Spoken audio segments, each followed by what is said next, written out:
কি কখনো শুনেছেন বা দেখেছেন যেখানে তেজি সমুদ্রের পানি কিছু সময়ের জন্য থমকে যায়, সমুদ্রের ভিতর আচমকা রাস্তা দেখা যায়? এরকম এক নজর ঘটনা সাউথ কোরিয়ায় দেখা যায়। মূলত ঘটনাটি জিন্দো আইল্যান্ড নিয়ে।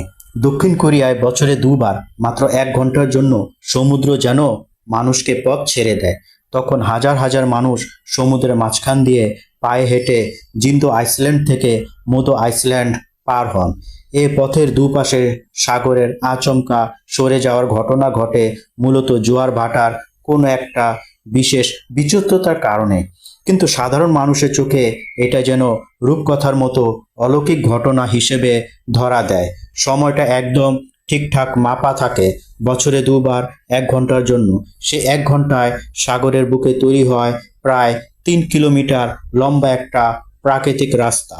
যে কেউ এ দৃশ্য দেখলে একটু থমকে যাবে, মনে হবে এটা যেন কোনো ফ্যান্টাসি উপন্যাসের পাতা থেকে উঠে আসা কাহিনী।